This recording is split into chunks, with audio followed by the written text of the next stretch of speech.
Good afternoon, Nairobi. Good afternoon, comrades and compatriots. We are 3 minutes late, and we would like to start our Facebook broadcast so that we can talk about issues that are of great importance to our citizens.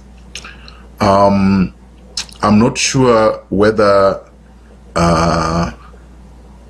my video and my camera are good because we did have some issues last week, and I hope that we are clear. I can see people joining, so I'm just hoping that they are hearing me. The cups, the teacups that we introduced last week are in production, so they will be available hopefully this week and up to the end when we have our elections. So those who would be interested to get the cups, we will post them, we will display them on the website www.migunamiguna.com www.migunamiguna.com. You can also just put migunamiguna.com and the website would come up, and then you will go to where there is a display of buy books and other merchandise, and you'd be able to buy t-shirts, you'd be able to buy the cups, and you can buy the books. This would go towards supporting our campaign. As you all know, our campaign is 100% being run by volunteers, by supporters, by good wishers, by patriots of our country and friends of our country. We are not taking any donations from the cartels. We are not accepting any money from thieves. We are not accepting any money from drug dealers. We are not accepting any donations from land grabbers. So this is a clean campaign that is not based on dirty money. We know that our campaign is lean. Our campaign does not have excess fat. Our campaign does not have the glitzy caravans. And no, sir, no, ma'am, we don't have the millions for Uhuru Park rallies. Our campaign is a clean, robust, dynamic, and revolutionary grassroots bottom-up campaign by the citizens of Kenya who are tired of 55 years of misrule, of misgovernance, of dictatorship, of theft, of drug dealing, of crooks running the public sphere, crooks who have grabbed all the land that were meant for gardens and recreational centers, crooks who have grabbed all school compounds, crooks who have grabbed all road allocations and places that our children were supposed to play, to have fun, and where we were supposed to build public facilities. These are the crooks that some people believe own Nairobi. They don't. Nobody owns the city of Nairobi except Nairobi residents, the taxpayers, the 99% of hardworking, decent, and honest Kenyans.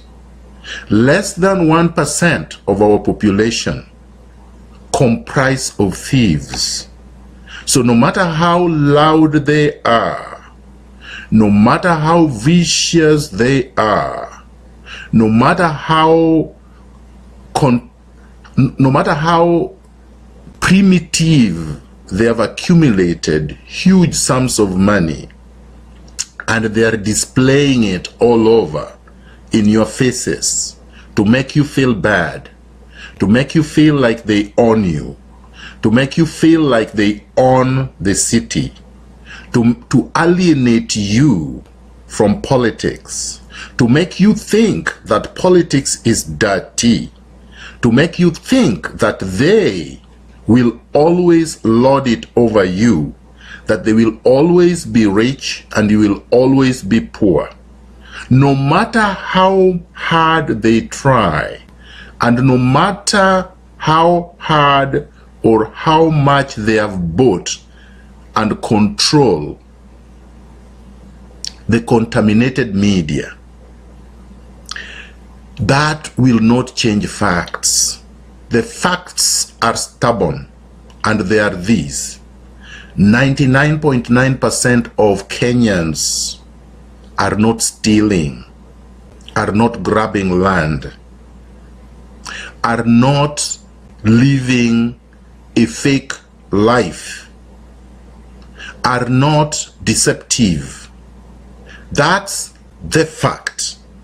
When you look at the amount of so-called leaders or politicians whom Kenyans reject after every election cycle, it's more than 65% of MPs, going to be even higher for governors, of senators, of MCAs. It tells you that the average ordinary Kenyan is angry, wants change. And of course, when you are angry, when you are upset, when you are very frustrated and you are looking for something good, sometimes you make mistakes. So you may end up with some other deceptive, hypocritical leaders. Those are acceptable mistakes when somebody is seeking for a solution. Don't blame yourself. Don't beat up yourself. Don't accept the narrative that because you made a mistake, therefore you are as crooked as the people that you elected. You acted in good faith. When you elected them, you did not elect them to steal from you. You did not elect them to lord it over you. You did not elect these thugs so that they can continue with their thuggery. You thought they were honest when they came and told you that they would do things differently, that they would render services, that they would give you or devolve power to you. You believed them. You had no reason not to. So now that you did, they are telling you, they are laughing back at you and telling you, well, we are all rotten. No, you are not. The majority of us are very honest, hardworking. We believe in the right thing. So on August 8th, do the right thing. You have no excuses for not voting for Miguna Karen Wangenye ticket. You have no reason to leave an honest man and go vote for a thug because the thug had a long caravan, because the thug had a big rally at Uhuru Park, because the thug distributed 20 shilling t-shirts in your neighborhood, because the thug has been reported repeatedly by the fake media. Do not allow yourself to be taken advantage of again. Don't be gullible.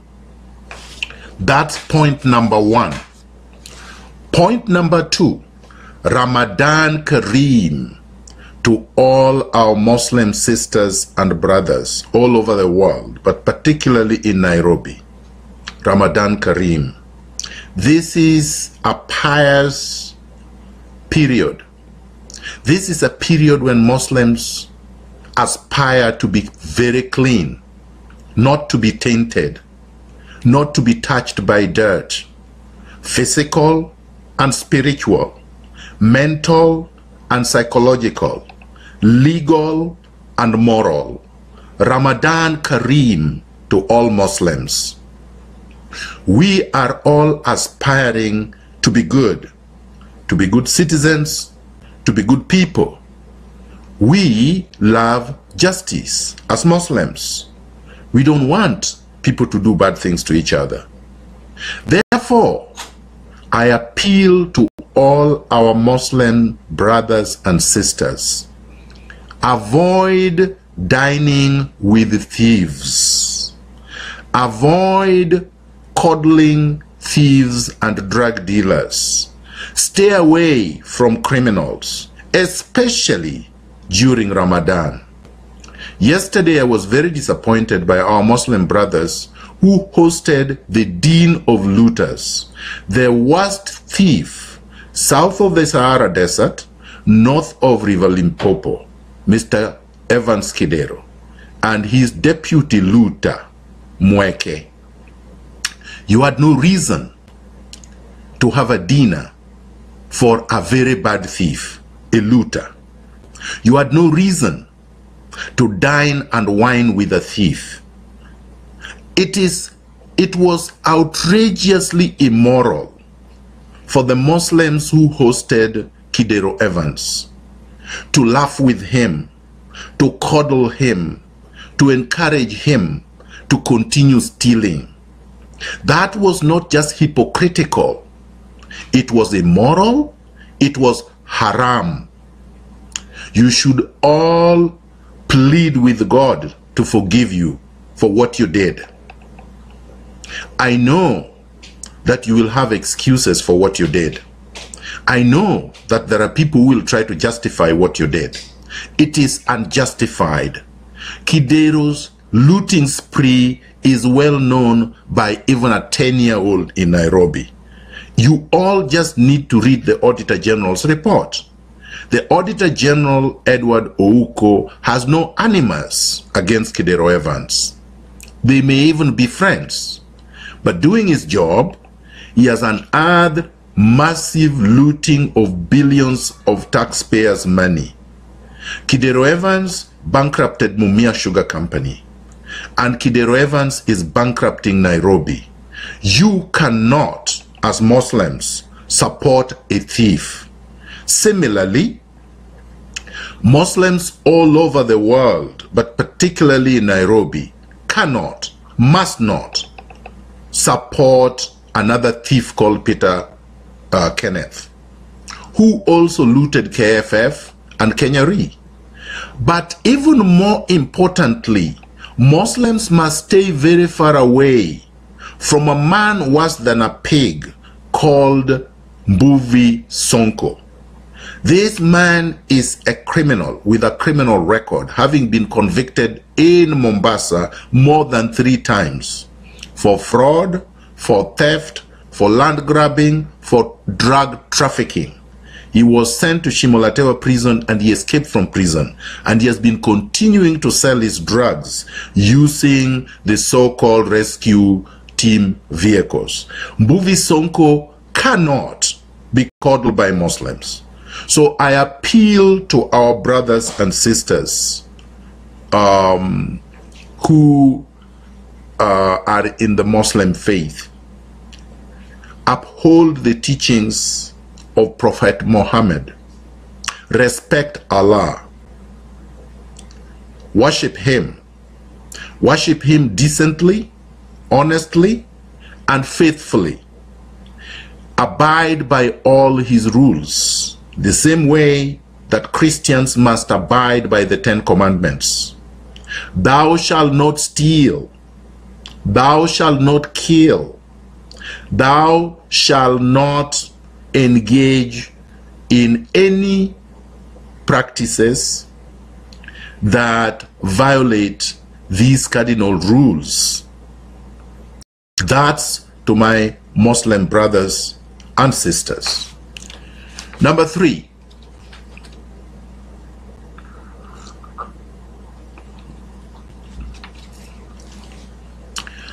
We in the integrity team, or team integrity, the transformative team, the incoming government in the county of Nairobi, wish to express our deep felt condolences to the relatives, friends, neighbors of the innocent victims that died, and some of them got injured and some of them lost valuables in the properties that collapsed recently, last week, in Nairobi. We are deeply touched and we feel for you.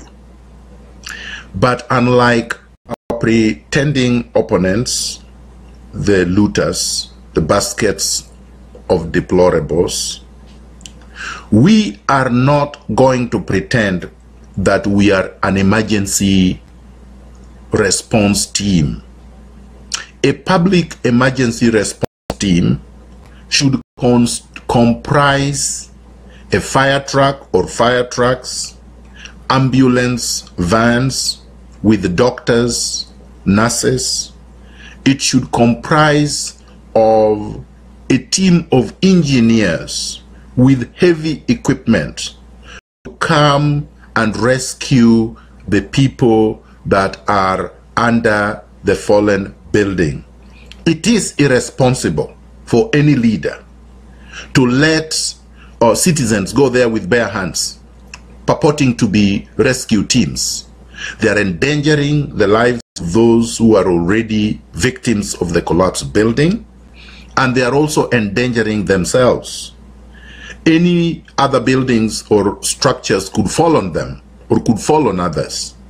In fact, if you are not trained, skilled, and experienced in rescue operations, which are really, really skilled operations, you may think that you're trying to rescue someone when you're killing them.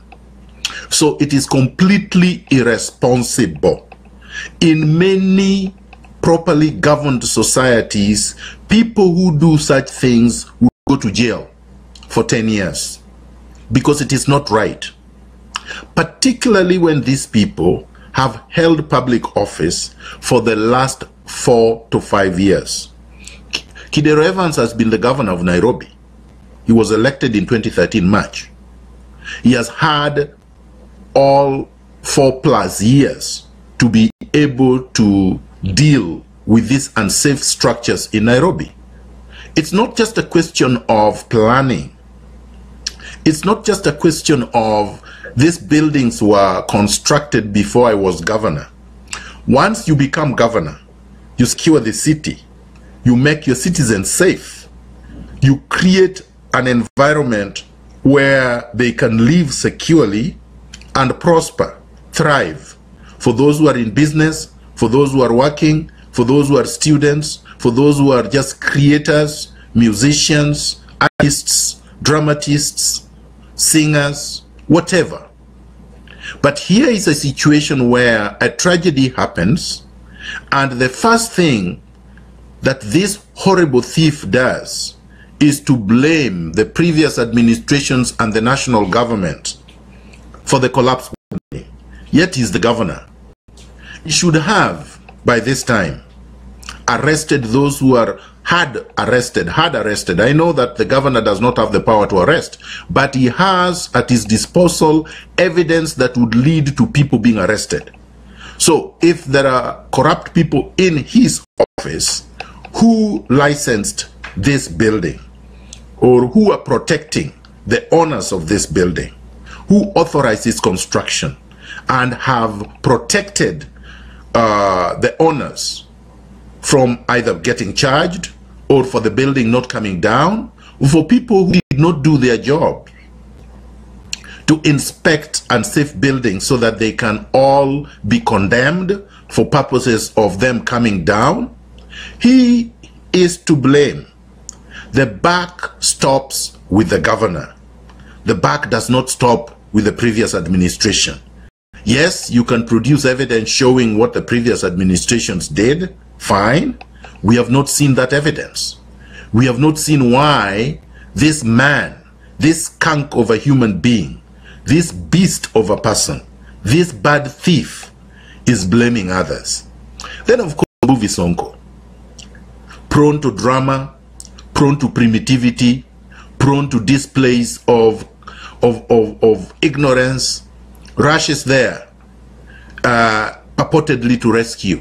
Yet he has been the senator for the last 4+ years, and he has had the opportunity to deal with the so-called planning problems, to deal with Kidero Evans' failure to address these issues at the Senate, as a senator, not as a vagabond on the street, as a senator, not as a man who punches walls.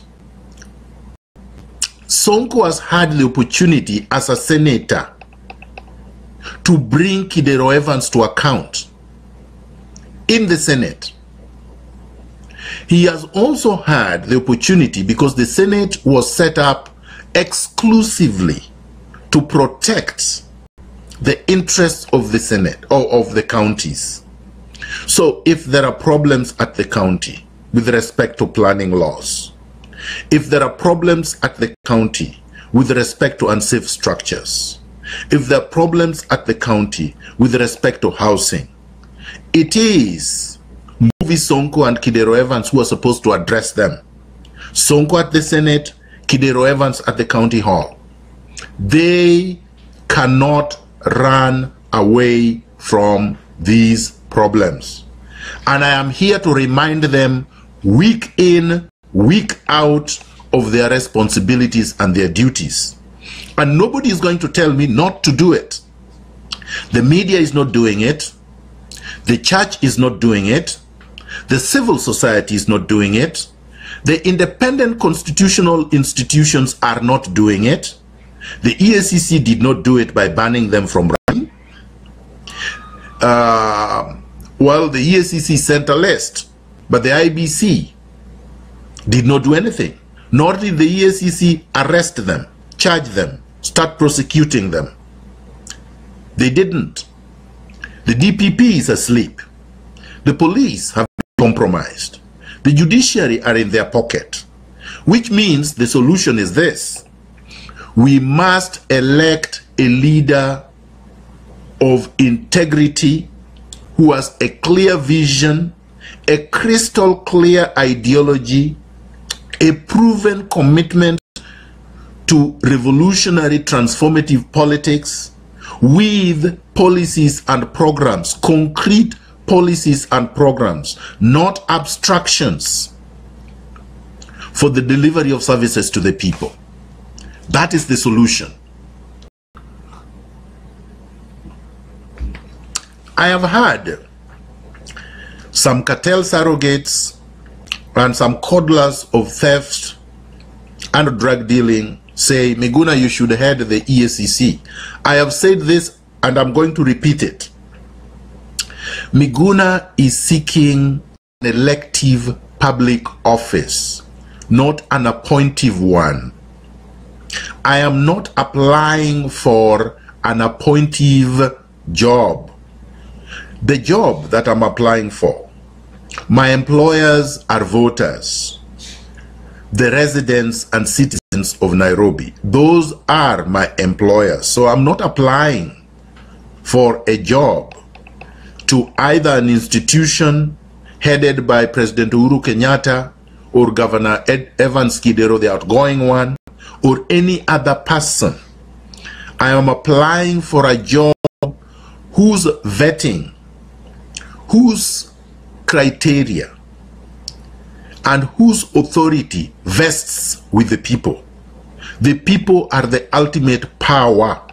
They are the decision makers. They decide that on August 8 when they vote. Nobody has been elected the governor of Nairobi for August 8 yet. It will be an election, not a coronation, not a selection. Why did I seek this position? Because unlike an appointive position, this is a position where you have executive power, authority and responsibility, and duties given to you by the Constitution. You can hire the best, most qualified Kenyans for certain jobs like the cabinet and the civil service, and I will do that. I will only hire them based on their qualifications and their integrity. I will not be able to do that as the head of the EACC. The chairman or the chairperson of the EACC is a de fanged, toothless bulldog cannot even bark. We should say whose mouth is owned and controlled by the cartels. The cartels decide who is to be appointed, who is to be fired, when they are appointed, when they are fired, and when they are appointed, what they can do or cannot do. You will not, nobody will be able to do that to me when I'm the governor. The constitution and the laws and the remit given to me by the Kenyan people and my manifesto will be it. And between those, there will be endless opportunities to do good, to reverse all the bad retrogressive practices that Kenyans have endured for the last 55 years. I will be able to be an instrumentalist, not an agonizer, which is what most Kenyans are used to. They are used to complaining about corruption. They are used to complaining about garbage, uncollected garbage, rotting garbage everywhere. They're used to be complaining about joblessness and the homeless and the hawkers and the slums. But they do not want to start doing something. And I'm saying action, action, action. I am action oriented. I have given you policies and programs that I'm going to act on. When I say England, the UK, built their subway system in London in 1863, 154 years ago. That's more than a century and a half ago. These are people that were created, for those who believe in creation,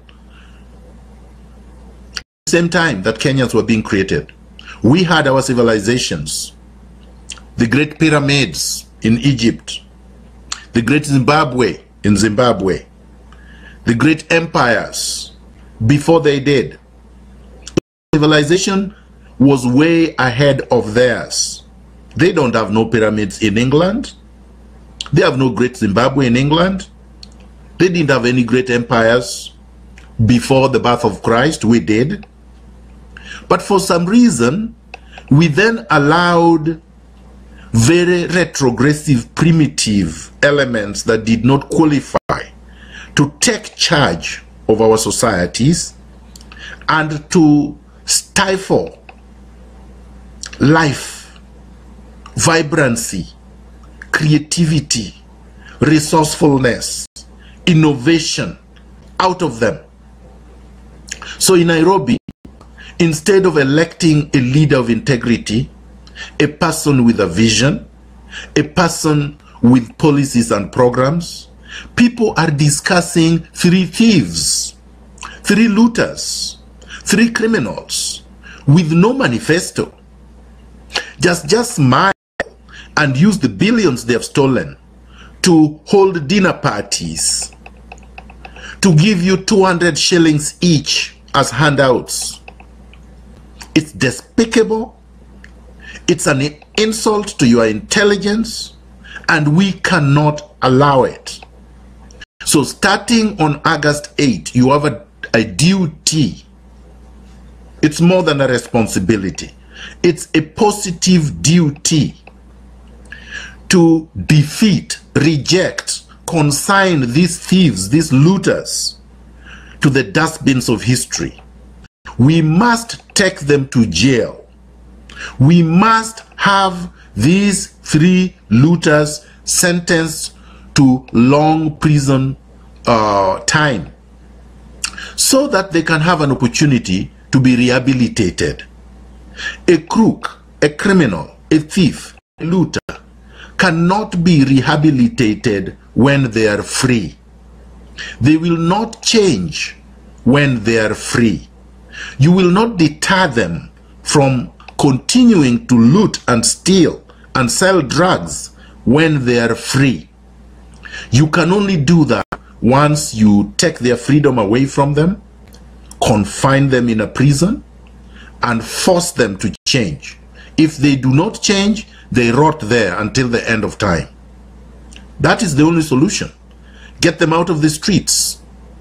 Stop them from continuing to grab our land. Stop them to continue dipping their dirty fingers in our tills, public tills. Stop them from contaminating our media, contaminated our judiciary, contaminating our educational system by getting fake degrees. Stop them from holding public office they are not qualified for. That is the solution. Then seize back the money they have stolen, the wealth that they have denied us from enjoying. Then turn those resources into productive use. I will use them to build the subway system. Yes, it will be built. The subway system will be built in Nairobi. Yes, ma'am. Yes, man. I will build the subway system. It is not a dream. Those who are saying it is a real are dreaming, are having a very bad nightmare. The subway system is real all over the world, and it will be real in Nairobi. Those who are saying Nairobians cannot travel underground will see it. Starting August 9th, I will unveil plans towards its implementation.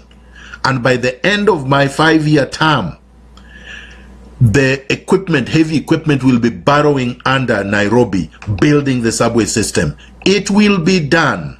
It must be done. The light rail will be finished by the first 3 years. It will be done. Just like it was finished in the last 2 to 3 years in Dar es Salaam, and in Ethiopia, Addis Ababa, and in many other cities. It will be done. It must be done. I will do it. We will have a solid waste management system.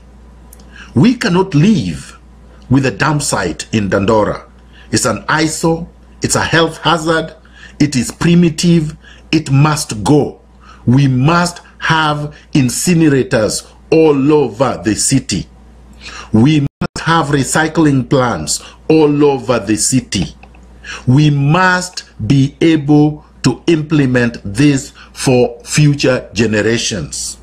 We are going to leave a legacy. Whether the naysayers, the contaminated journalists, the primitive, incoherent marketeers in the legal profession, the thieving politicians, let them tremble. I'm happy they tremble when they hear my voice. I am happy they tremble when they see my sight. I'm happy they are abusing me as arrogant, as proud. I will continue to be very proud and to be very arrogant against thieves. They deserve it. They say, oh, Miguna, pride is your downfall. Miguna has been walking tall for the last 50 years plus, and he has not fallen. He is not going to fall anytime soon. I have prospered and thrived, as you can see. They have been preaching those things since I was a boy, and it has not stopped me. And let me tell you something. We are going to turn Nairobi upside down. We are going to elevate value and virtue at the top of society. We are going to celebrate merit at the top of society.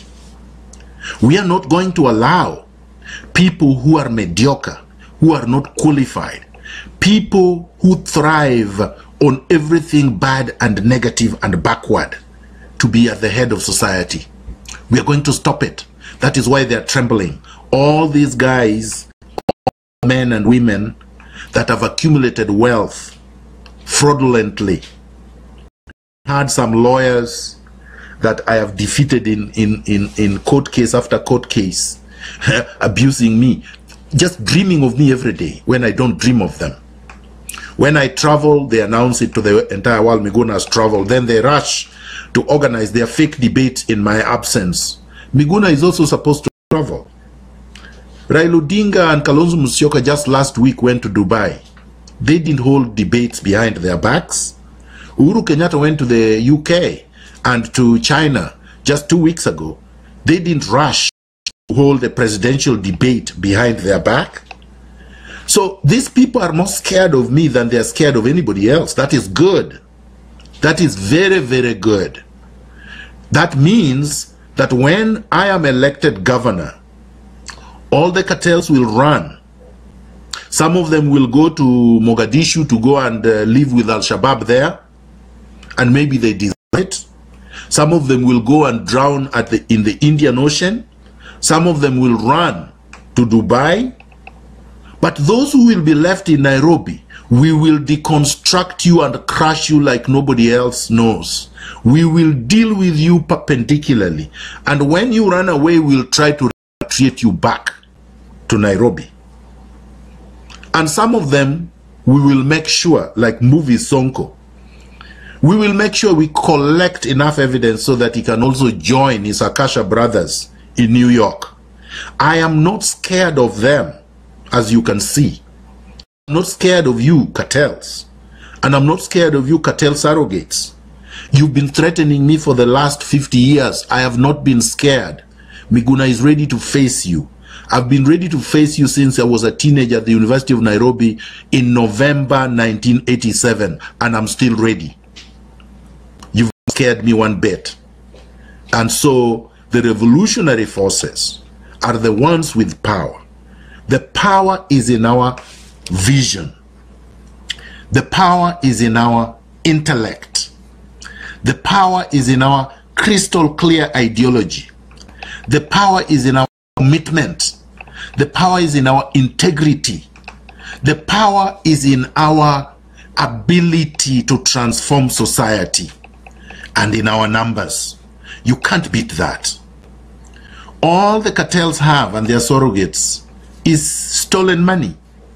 No content, no ideas, no creativity, nothing. Go to their Twitter pages and their Twitter handles. They have more followers than me because they have been there forever. Some of them have a million or 800,000. See the activity there. It's dead, dead, dead. Their Twitter handles are dead. They post dead pictures, fake news. That's all they do all day long. Go to their Facebook pages. No live streams because they can't even speak. They have no ideas, no coherence, no vision. These people say Miguna makes noise. What kind of noise? It's not noise to be visionary. It's not noise to have ideas. You can't be ashamed and be alienated because you have more ideas than your competitors. I do have ideas. Why shouldn't I speak about it? People are saying, oh, others should be saying these things about you. Why shouldn't I speak about them? If you're applying for a job, you have to audition your skills. You must demonstrate your knowledge. You must be able to tell the people who are potential employers that you're qualified for what you're being hired to do. Why shouldn't I do it? Everybody running for public office or who are applying for job write their resumes and they go for interviews and they say why they're qualified for what they're qualified for. That's what Uhuru Kenyatta is doing every day on the streets. That's what Raila Odinga is doing every day, trying to convince you, or Ekuru Walcott and other presidential candidates and other gubernatorial candidates. They're telling you, I'm the best, I'm the best. But you're saying they can say that because they are contaminated, so they can say that. But the only visionary leader with integrity shouldn't. We are not gullible. We are not going to buy such games. We have seen that many times before. And then some purport to be advising me, unsolicited advice.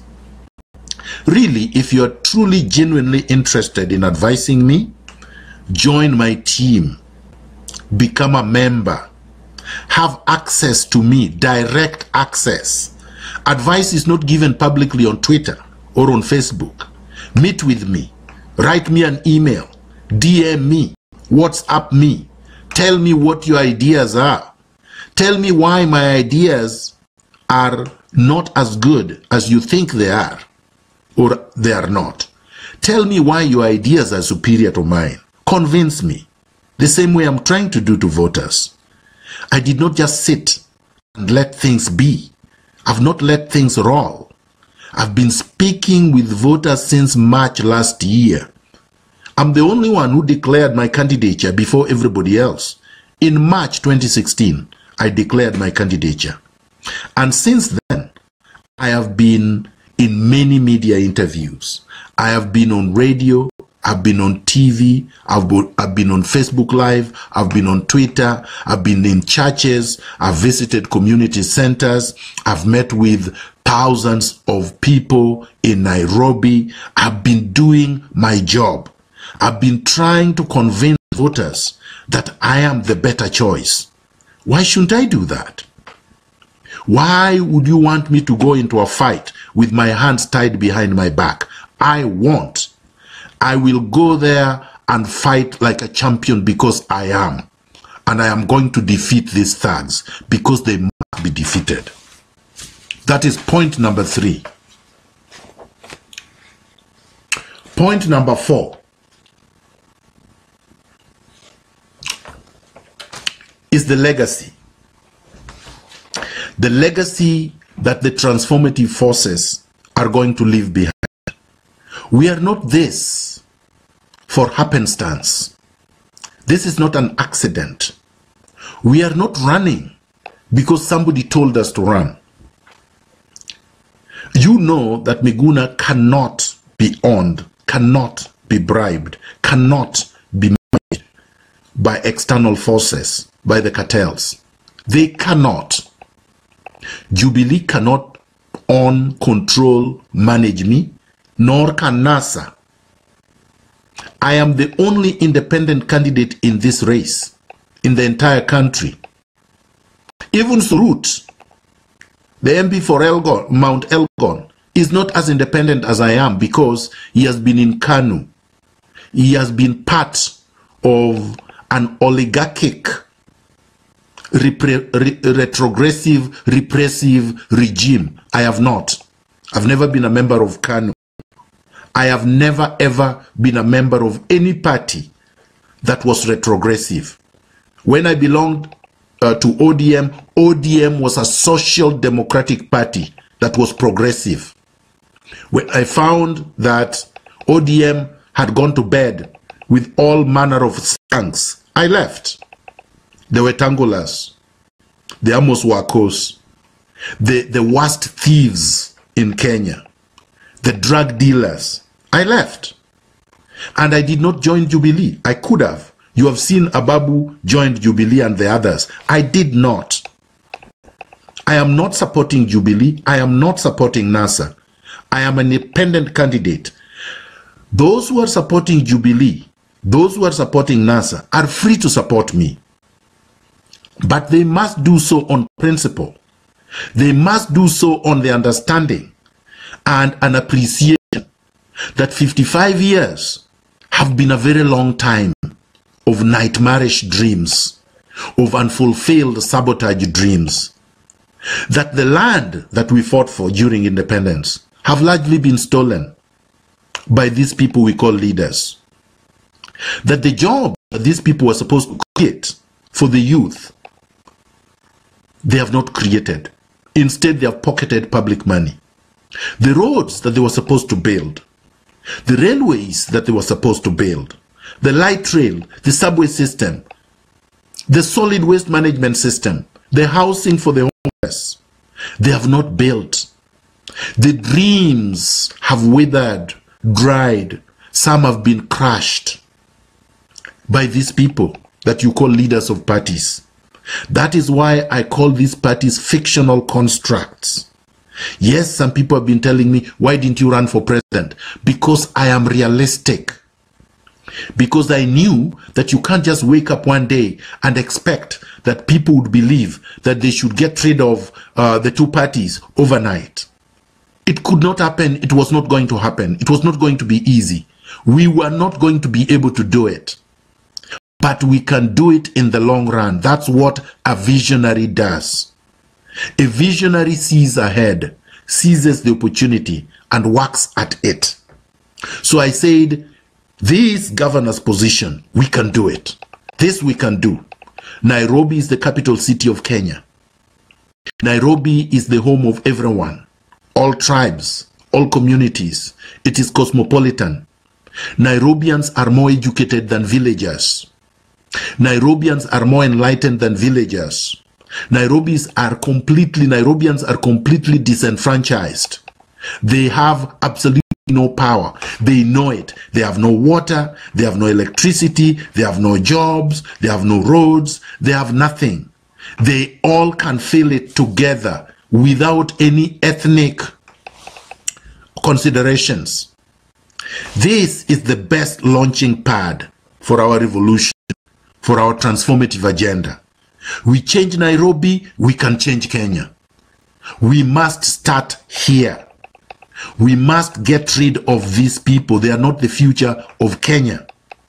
We must leave a legacy for the future generations, that we did not just sit there and agonize and complain, that we took action and attempted to transform society. And when we succeed, it will be good for everyone.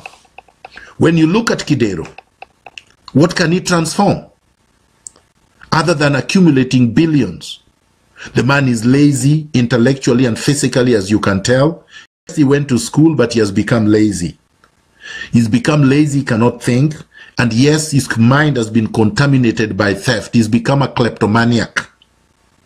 And you cannot treat him until you dislodge him from power and take him to prison. Then you look at Mbuvi Sonko. He believes life is a joke. Mbuvi Sonko lives his life as if life is a joke. He thinks public service is a big theater of jokers. He thinks all you can do is be a dramatist, a drama queen, and you can just slide through life and become anything you want. This man even dreams of becoming president, imagine. This is despicable. This is despicable.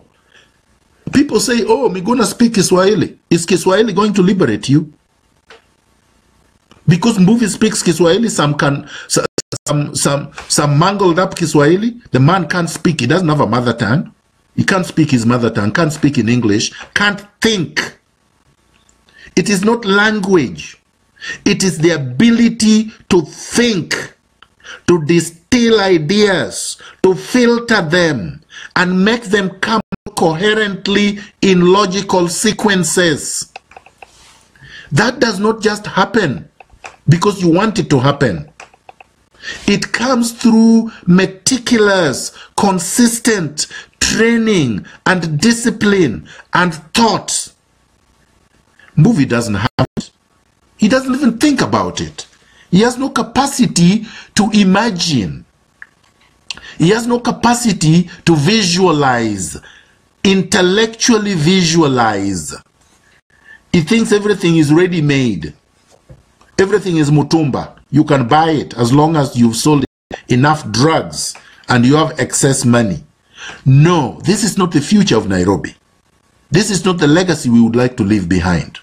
So Mbuvi Sonko is a huge bad no. Of course, Peter Kenneth the same is the chancellor of looting. Kidero is the dean. So you can see we have this basket of deplorables. These people do not represent what is good, what is decent, what is equitable, what is equal, what is just about our society. And these are the principles we must uphold and entrench and spread and deepen in our society. We must bring up children that look at the society as representing something secure for them. We have children, and these children have different abilities. They have different skills. They have different educational levels. They have different interests. We must create a society that will be able to tap into all that, the creativity of the youth. So I'm the only one who has appointed a deputy governor who is a woman. This is big. So those who are running around trying to make unnecessary claims, substance is what is important. Action is what is important. For those who have lived in North America and Europe, they will tell you, in discrimination law, the effect of the act is what is important, not what's in somebody's mind. We don't want to go into people's minds because you can't reach there. What we want is reality. What has he done? Look at the others. What have they done? They have not picked a woman. They have not picked youth. I've picked youth, 29 years of age. I did not go looking for an artificial brain like Sonko did. Sonko was looking for an artificial brain, a brain he doesn't have. A brain cannot be artificial, it has to be organic. So he went for an artificial brain, a fake one called Igathe, who also is not that smart and who is also a looter. So there is nothing new that Sonko is bringing to the table. How about Kidero? Kidero went for beauty. He went for Mweke. When you hear Mweke speak, what do you hear? You hear emptiness. You hear emptiness just like when Peter Kenneth speaks. You see some pretty face on TV, but that's all. Beyond that face, there is nothing. Pollutants, that's all that comes out of his mouth. So these are the people they have brought you. They have brought you all manner of things, but no substance. When you hear my deputy speak, you hear a woman with passion.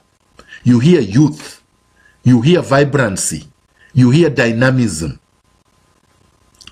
On that note, I say happy Father's Day to all the fathers, starting with me, going out to all my campaign team, our comrades and compatriots. Until next week, we would like you to go out there, estate by estate, home by home, workplace by workplace, school by school, college by college, university by university. Convert voters, mobilize voters, tell voters this is their encounter with destiny. It only comes a few times in a lifetime. This is our opportunity. Let's not let it go. Let us not allow the retrogressive forces, the reactionaries, the cynics, the malicious malcontents to come and contaminate our vision by telling you it cannot be done, by telling you stories that are not true. Let us read our manifesto, disseminate it to everyone. They will tell you, oh, without rallies, Miguna cannot be elected. Well, you are hearing me in your hundreds of thousands every week. You are seeing me in churches and in town halls and on TV and on Facebook and on Twitter. You are getting the message in any event. So, you've seen their rallies consisting of dance and theater, mainly of a sexual nature. There is no substance. There is no manifesto. It's all just selling sex. That's what they do at their rallies. A woman comes and gyrates and a man does the same. And that is supposed to be selling you a vision. No, sir, no, ma'am. We have to tell them we are not at that level. That is the base animalistic level. Actually, I was going to forget something before I go. Before I say adios. There was breaking news that a senior Nation editor, Walter Menya, has been arrested for soliciting for bribes in the internet, Twitter. Good news. Good news from Nation Media Group. Good news. I encourage you to go ahead. Dismantle these people before I become governor. But there is another man at the Nation Media Group that they should also deal with, called Collins Omulo. Collins Omulo is on the payroll of one Evans Kidero. And all he does is write stories about Kidero, cook up stories about Kidero. The other day he was saying Kidero shields Raila. Between Kidero and Raila, who can shield another one? Have you ever heard Kidero shields Raila? Like Kidero protects Raila. Kidero has no power. He can't speak. He does not have any support in Nairobi. All he has is stolen money. How can he protect Raila? From what? Against what? So Raila now is like a little baby that Kidero protects, according to Collins Umulo and Kidero. He's the one that is supposed to be funding Raila, he said. This man, Raila, should be very aware that this is not a man who is supporting him. Kidero Evans is just a thief looking for more money to steal. It's actually a Jubilee project. So if we are going to dismantle projects, start with Kidero. After all, is he not the same man who fought Raila in 2014? Long after I left ODM. And this is supposed to be their candidate? The worst display of kleptomania? If Raila is looking for votes in Nairobi and in Kenya, get away from Kidero. Very far away. Kidero has no support in ODM, has no support among Kenyans. He's a kleptomaniac. And he's now saying he's the one protecting you? Baba, get far away from this skunk. Adios, amigos.